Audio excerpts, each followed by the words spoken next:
Welcome to Red Loft's 20th birthday podcast. Today I'm talking to Paul Hackett, CEO of Optivo. Welcome, Paul. Hi, Danny. Nice to see you. And you. Congratulations on your 20th birthday. Oh, thanks a lot. Yes, it's who'd have thought it all those years ago when I first left L&Q that it would run this long. Not me. Certainly not me at all. Great to have you in, Paul. I wanted to kind of get you in. I think we worked together 20 years ago. So it's really appropriate that you're here on our 20th anniversary. And I wanted to talk about the massive changes we've seen in affordable housing, social housing over that 20 years. And also then go on and have a think about how we think things are going to change over the next 20 years. But maybe before we go on to that, I think it'd be really good if you gave us a quick resume of all the stuff that you've done, where you've come from, how you got to be CEO of Optivo. Okay, great. Well, I've been working in the sector now for 33 years. Over that time, I've seen a huge amount of change. So I started my career as a housing trainee for a housing association up in Bradford, Brunel and Family Housing Association, which, following various mergers, is now part of a bigger housing group.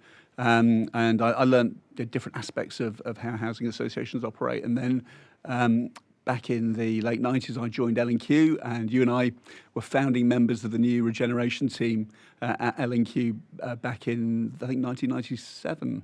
I think it's around that, yeah. And of course, at that time, we just had a Labour government come in. Regeneration was a big issue.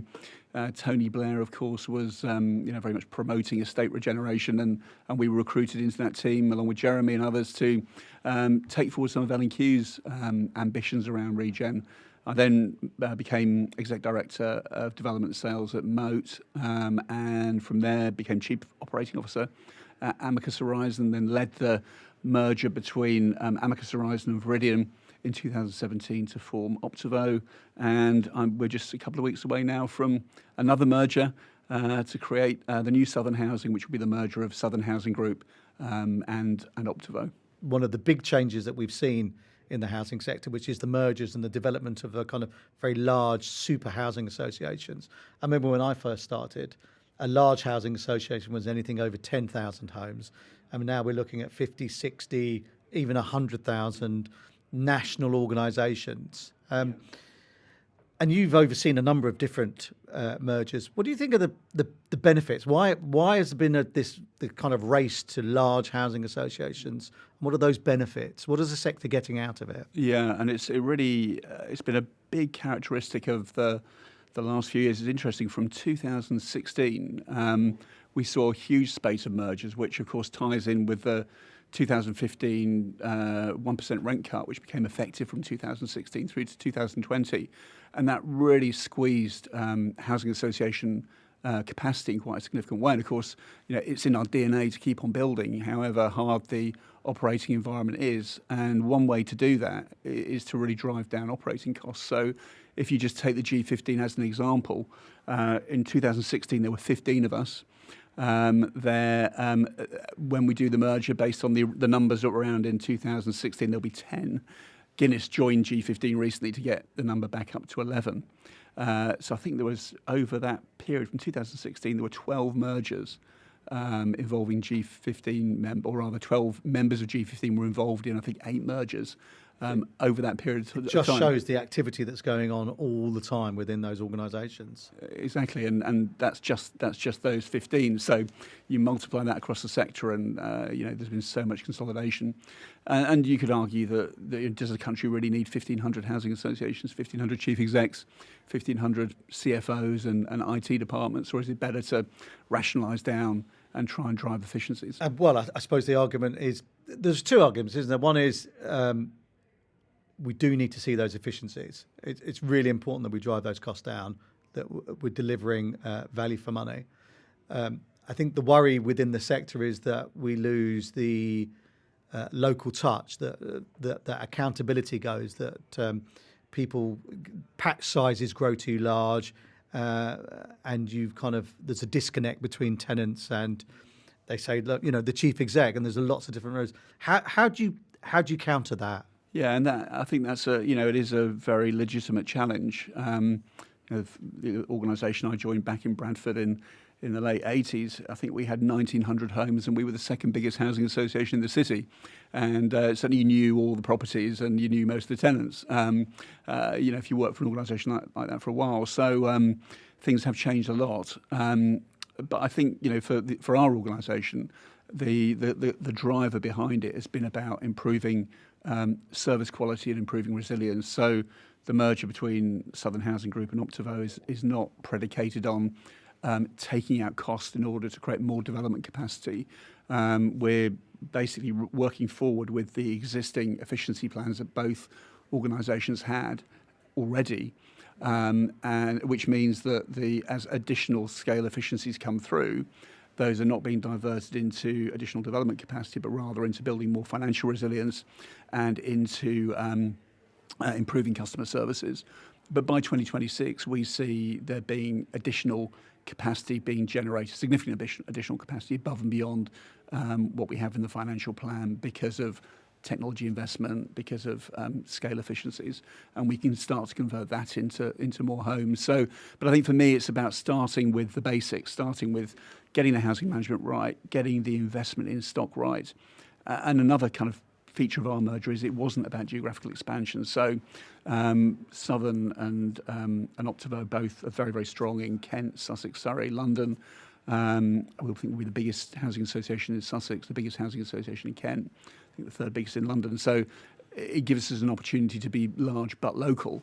And that scale means that we can have bigger, more resilient, more specialist teams providing a really great local service on the ground. I think it's really interesting you use the phrase resilient quite a few times there. And I think we are seeing the kind of importance of that, aren't we? With the legacy of the Truss era and the kind of interest rates going up rapidly. And we've also now got inflation rising. And large housing associations or registered providers do have that kind of strength, don't they? That to ride out some of the bigger storms. And as you said, the 1% rent cut really did put a strain on lots and lots of organisations. And that's important, isn't it? If we're going to deliver new homes, I'm really passionate about delivering more affordable homes. I do want to get the service right for existing residents, but it's really important that we look at the deficit that we've got through Right to Buy. We've lost 1.5 million homes, I think. We've got 1.5 million less affordable homes now than in 1979. Yeah. And local authorities are now gearing up to do that. But the role of large, I think, associations is to deliver at scale development programs that are providing more and more homes to address the housing crisis. And so I do see that kind of stability and that financial muscle is really important for larger organisations. And it's a long-term play. We're thinking in years, not weeks or months. And Southern's been around since 1902. We'll be around in 120 years' time. So making sure that we're making the right decisions every day to create as much value, social and economic value as we can over time. And that does mean providing as many new homes as we can. So although the principal driver for our merger isn't more development numbers in the here and now, we'll still be a top 10 HA developer with an ambition to do much more in the future because it's absolutely in our DNA. I'm on the board of an NGO. And I had a meeting with them yesterday. Their mission is building affordable housing in urban Africa and Asia. And we were discussing a project in Kenya where the government has a target of building 250,000 affordable homes every year. So, it shows that these things can be done where there is political will. And, as an NGO, we're really happy to work with that government and make sure we're providing homes in major cities across Kenya. So I hope that policy in this country can move towards a sort of more pro-housing position that recognises the needs both of people who are well housed already and also those that do need a home. But it is absolutely a political decision, isn't it? If a Conservative government in the 1950s can build 300,000 homes a year, then the government now can do that and can provide the funding. It's political choices. And there's been over the last 20 years, we've seen grant rates go from 100 to 80% down to 20 or 30% now.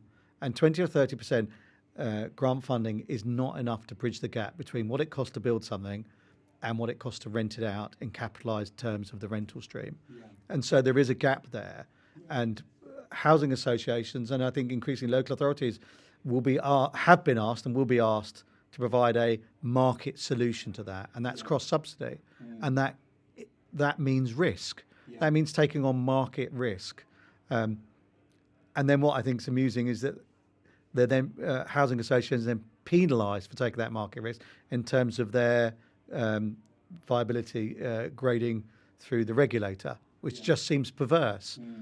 But there's no way around it unless the grant rates go up. I mean, we're not going to be able to build the number of affordable homes we want because of capacity issues unless there's more grant. And HAs are very good at being creative and responding to any challenge that comes along. But those creative solutions aren't necessarily always going to be forever solutions. And you're absolutely right, grant is critical. If you look back at 2010, the affordable rent programme came in 2011. Grant rates, as you say, fell from 55%, I think in 2007, down to about 15% in 2011. And amongst the G15, there was a really resolute view that we've got to be creative here. We cannot allow housing numbers to slip because of reductions in grant rates. So what we'll do instead is increase our market sale programmes.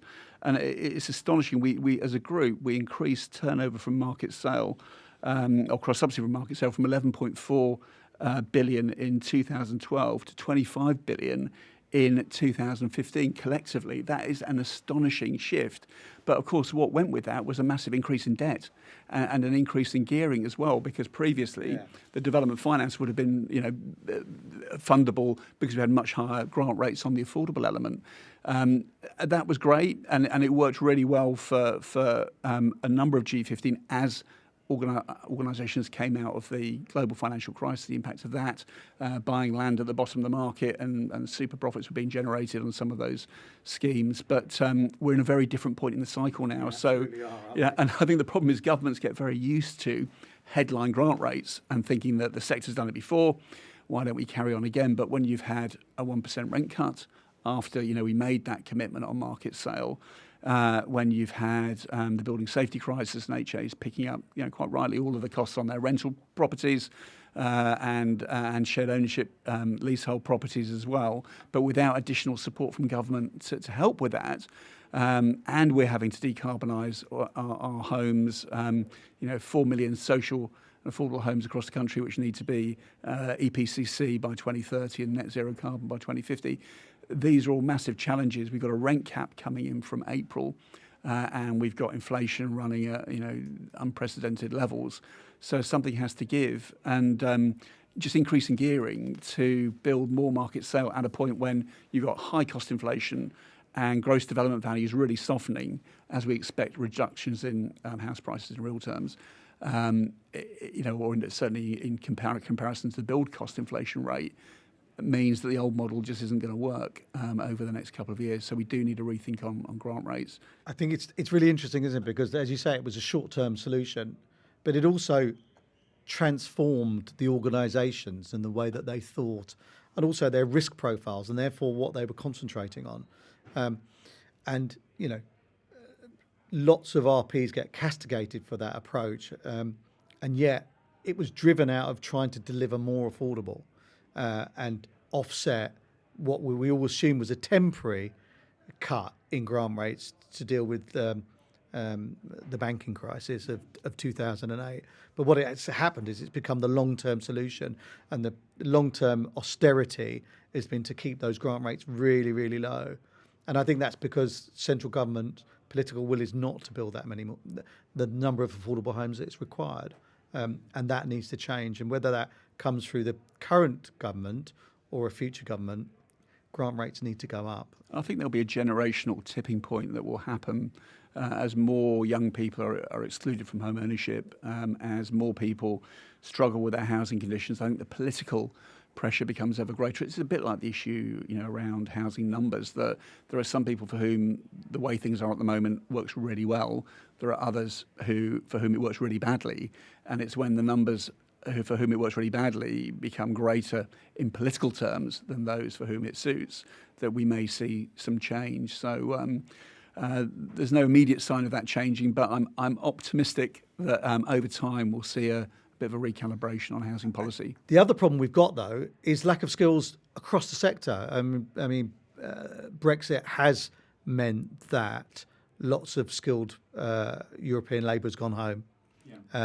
And we see it across the piece that there's a real shortage of that labour, real shortage of expertise, and that's going to take some time. So my worry is we kind of kickstart this boom and we just haven't got the people to deliver it, which is another real big issue, and one that we need to address, I think, with trainees and apprenticeships and all that.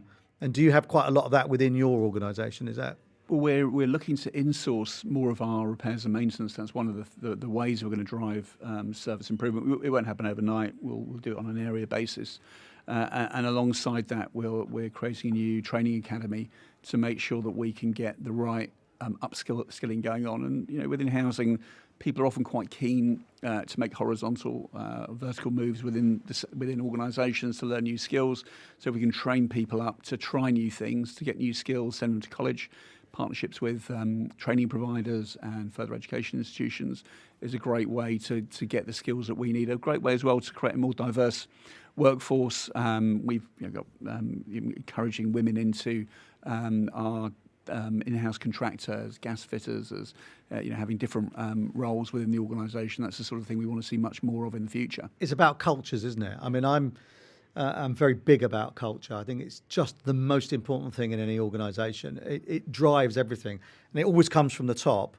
And if you get the culture right, it doesn't matter what system or what structure you've got, the culture will be right. So that idea that a maintenance person goes in and sees that there's an issue and then phones up the housing manager and just says, have you seen, this person can't afford to put the heating on. We need to talk to them about this. There are going to be problems with rent later, but also their kids aren't eating properly or And having that holistic approach is about culture, isn't it? Rather than saying, well, I've done my bit, I've dealt with a leaky tap, or I've done with, the big issue at the moment, mould, I've dealt with that. Nothing else to do with me. And it's important to build that culture up, isn't it, of taking personal responsibility for helping people. Yeah. And I think, in setting the culture of an organisation, it does start at the top. It does start with the board. And I think one of the things that's happened, over the last few years that has actually is getting the sector moving in the right direction, I think has been a far greater acknowledgement that the resident voice really matters. Post-Grenfell, everything changed. Until then, there was a relentless drive on cost, lots of benchmarking being used in the sector as almost as a means of driving a race to the bottom in terms of stock investment and investment in housing management and operations. But I think the need to be accountable, the need to listen, and the need to have residents helping to shape priorities and policy choices, I think is beginning to start having traction within the sector. I see that as a very positive change. So one of the things with our new merger, we're really keen to make sure the resident voice is absolutely at the centre of everything we do. So we've got 4 residents on our main board, which for a large housing association with 77,000 homes, 10 years ago that would have been unthinkable. That is a reality today, or comes mid-December when we formally merge, which I'm really, really excited about. And the 4 residents that we've got on the board are people with very clear views about what we need to do to be the kind of organisation they want us to be.